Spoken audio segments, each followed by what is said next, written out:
India ಮೈತ್ರಿಕೂಟದಲ್ಲಿ ಏನಾಗ್ತಾ ಇದೆ? 4ನೇ ಸಭೆ ಬಳಿಕ ಒಡೆದ ಮನೆಯಾಯ್ತಾ ಇಂಡಿಯಾ ಮೈತ್ರಿಕೂಟ? ಇಂಡಿಯಾ ಮೈತ್ರಿಕೂಟದಲ್ಲಿ ಏನಾಗ್ತಾ ಇದೆ ಅನ್ನೋದನ್ನ ನೋಡೋಣ. 4ನೆಯ ಸಭೆಯ ಬಳಿಕ ಒಡೆದ ಮನೆಯಾಯ್ತಾ ಮೈತ್ರಿಕೂಟ? ದೆಹಲಿ ಸಭೆಯಲ್ಲಿ ಪ್ರಧಾನಿ ಅಭ್ಯರ್ಥಿ ಚರ್ಚೆಗೆ ಮುಳುವಾಗಿದ್ಯಾ? ಪ್ರಧಾನಿ ಅಭ್ಯರ್ಥಿ ಚರ್ಚೆಯಿಂದ ಮೈತ್ರಿಯಲ್ಲಿ ಬಂಡಾಯ ಸ್ಫೋಟ ಆಗ್ತಾ ಇದೆಯಾ? ಪ್ರಧಾನಿ ಅಭ್ಯರ್ಥಿ ರೇಸ್ನಲ್ಲಿ ರಾಹುಲ್, ನಿತೀಶ್, ಅಖಿಲೇಶ್ ಇದ್ದಾರೆ. ದೆಹಲಿ ಸಭೆಯಲ್ಲಿ ಖರ್ಗೆ ಹೆಸರನ್ನ ಮಮತಾ ಬ್ಯಾನರ್ಜಿ ಸೂಚಿಸಿದ್ರು.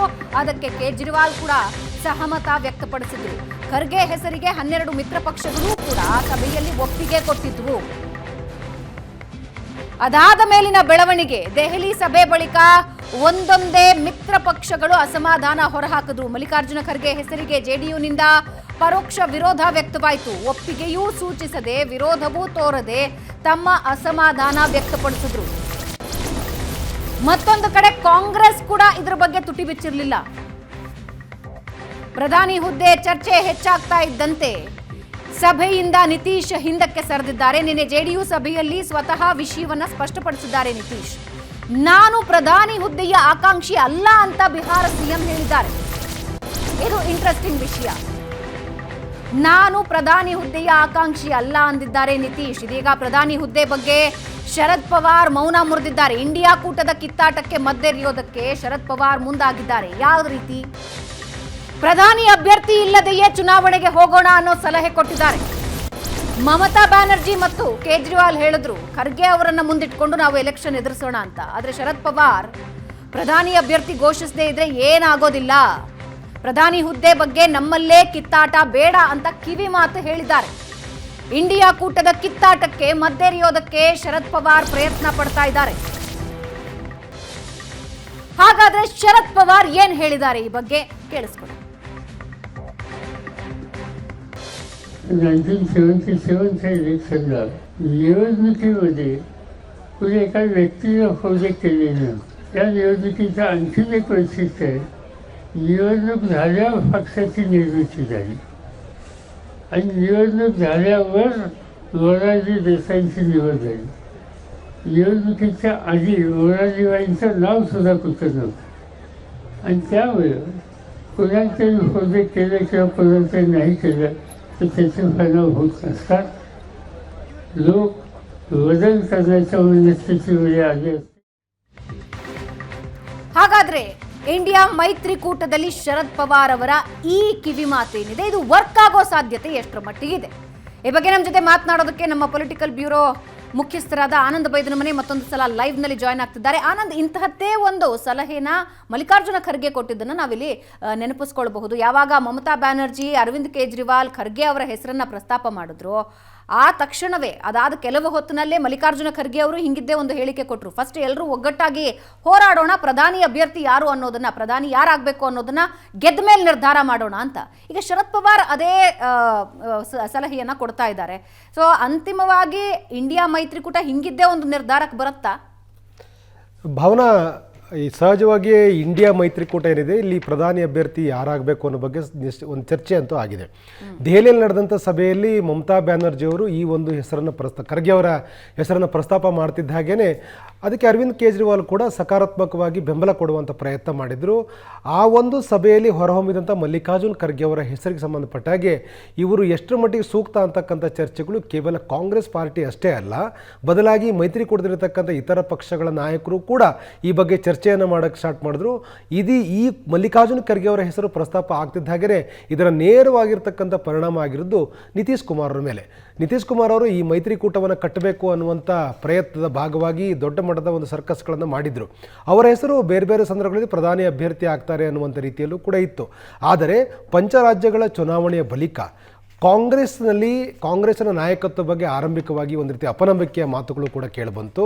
ಅಂತಿಮವಾಗಿ ಈಗಿರುವಂಥ ನಾಯಕತ್ವವನ್ನು ಯಾವುದೇ ಕಾರಣಕ್ಕೂ ಒಪ್ಪಲಿಕ್ಕೆ ಸಾಧ್ಯ ಆಗೋದಿಲ್ಲ. ರಾಹುಲ್ ಗಾಂಧಿ ಇರ್ಬೋದು ಅಥವಾ ಕಾಂಗ್ರೆಸ್ ಒಳಗಿರ್ತಕ್ಕಂಥ ಇತರ ನಾಯಕತ್ವವನ್ನು ಯಾರೂ ಕೂಡ ಒಪ್ಪಲ್ಲ. ಹಾಗಾಗಿ ಮಲ್ಲಿಕಾರ್ಜುನ್ ಖರ್ಗೆ ಅವರು ಸೂಕ್ತವಾದಂಥ ಅಭ್ಯರ್ಥಿ ಅನ್ನುವ ರೀತಿಯಲ್ಲಿ ಮಮತಾ ಬ್ಯಾನರ್ಜಿ ಅವರು ಪ್ರಸ್ತಾಪ ಮಾಡ್ತಿದ್ದಾಗೇ ಅದಕ್ಕೆ ಅರವಿಂದ್ ಕೇಜ್ರಿವಾಲ್ ಕೂಡ ಅದಕ್ಕೆ ಸಕಾರಾತ್ಮಕವಾಗಿ ಸ್ಪಂದನೆಯನ್ನು ಮಾಡಿದರು.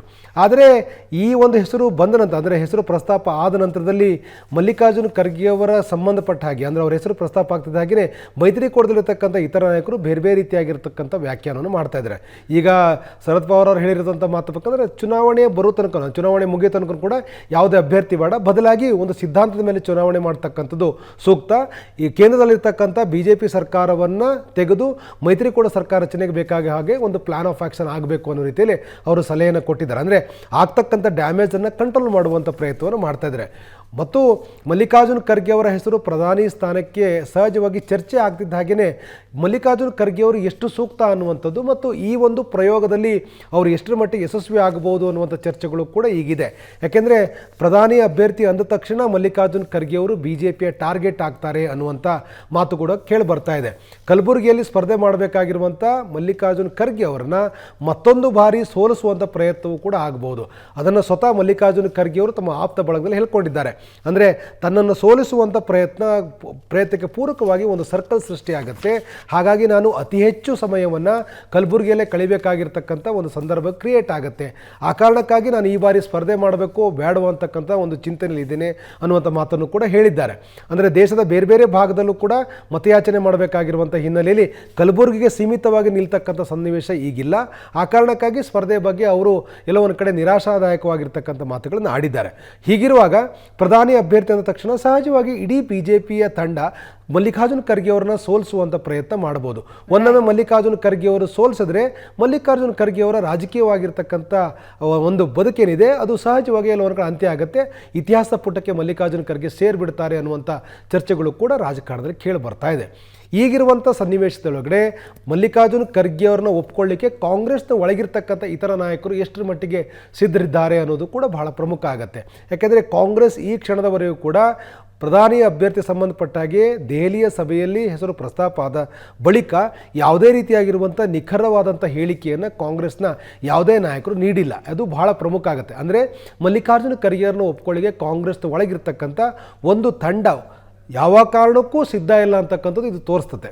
ಯಾಕೆಂದರೆ ಅವರು ಪ್ರತಿನಿಧಿಸ್ತಕ್ಕಂಥ ಸಮುದಾಯ ಇರ್ಬೋದು ಅಥವಾ ರಾಹುಲ್ ಗಾಂಧಿ ಮತ್ತು ಸೋನಿಯಾ ಗಾಂಧಿ ಅವರ ಮೀರಿ ಇನ್ನೊಂದು ಹೆಸರುಗಳು ಪ್ರಮುಖವಾಗಿ ಪ್ರಸ್ತಾಪ ಆಗ್ತಾ ಇರುವಂಥ ಕಾರಣಕ್ಕಾಗಿ ಅದನ್ನು ಯಾವುದೇ ಕಾರಣಕ್ಕೂ ಕಾಂಗ್ರೆಸ್ನ ಒಳಗಿರ್ತಕ್ಕಂಥ ಒಂದು ಸಮುದಾಯ ಒಂದು ತಂಡ ಒಪ್ಕೊಳ್ಳಿಕ್ಕೆ ಯಾವುದೇ ಕಾರಣಕ್ಕೂ ಸಿದ್ಧ ಇಲ್ಲ.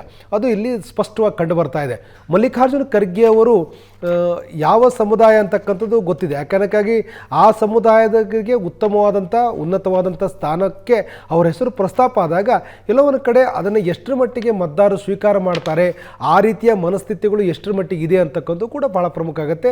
ಎಲ್ಲ ರಾಜಕೀಯ ಪಕ್ಷಗಳಲ್ಲೂ ಕೂಡ ಜಾತಿಯ ಲೆಕ್ಕಾಚಾರದ ಆಧಾರದ ಮೇಲೆ ಎಲ್ಲವೂ ಕೂಡ ನಿರ್ಣಯವಾಗ್ತಾ ಇರುವಂಥ ಸಂದರ್ಭದಲ್ಲಿ ಲೋಕಸಭಾ ಚುನಾವಣೆಯ ಸಂದರ್ಭದಲ್ಲಿ ಪ್ರಧಾನಿ ಸ್ಥಾನಕ್ಕೆ ದಲಿತ ಸಮುದಾಯದ ಮಲ್ಲಿಕಾರ್ಜುನ್ ಖರ್ಗೆ ಅವರನ್ನ ಒಪ್ಕೊಳ್ಳಿಕ್ಕೆ ಎಲ್ಲರೂ ಸಿದ್ಧರಿದ್ದಾರಾ ಅಂತಕ್ಕಂಥದ್ದು ಕೂಡ ಭಾಳ ಪ್ರಮುಖ ಆಗುತ್ತೆ. ಹಾಗಾಗಿ ಆಗ್ತಕ್ಕಂಥ ಡ್ಯಾಮೇಜ್ ಕಂಟ್ರೋಲ್ ಮಾಡುವ ಪ್ರಯತ್ನವನ್ನು ಶರದ್ ಪವಾರ್ ಮಾಡ್ತಾ ಇರಬಹುದು ಅನ್ನುವಂಥ ಚರ್ಚೆ ಇದೆ. ನಿತೀಶ್ ಕುಮಾರ್ ಮುಂದಿನ ಹಾದಿ ಏನು ಹಾಗಾದ್ರೆ? ಯಾಕೆಂದ್ರೆ ಅವರು ಈಗ ನಾನು ಪ್ರಧಾನಿ ಅಭ್ಯರ್ಥಿ ಆಕಾಂಕ್ಷಿ ಅಲ್ಲ ಅನ್ನೋ ಒಂದು ಹೇಳಿಕೆ ಕೊಟ್ಟಿದ್ದಾರೆ. ಈ ಮುಂದಾಳತ್ವ ವಹಿಸಿ ಎಲ್ಲರೂ ಕೂಡ ಹಾಕಿ ಮೈತ್ರಿಕೂಟ ಅಂತ ಒಂದು ಮಾಡಿ ಈಗ ನಿತೀಶ್ ಕುಮಾರ್ ನಾನು ಹಿಂದೆ ಅಂತಿದ್ದಾರೆ. ಇದ್ರ ಹಿನ್ನೆಲೆ ಏನು ಆನಂದ್?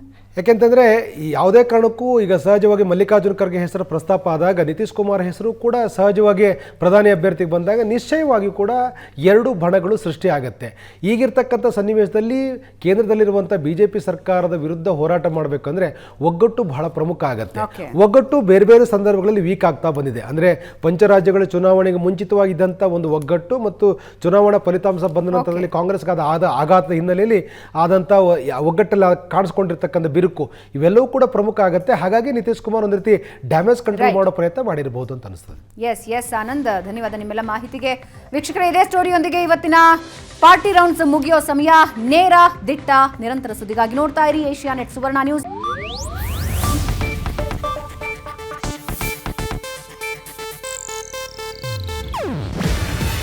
ಇದು ಏಷ್ಯಾನೆಟ್ ನ್ಯೂಸ್ ನೆಟ್ವರ್ಕ್ ಪ್ರಸ್ತುತಿ.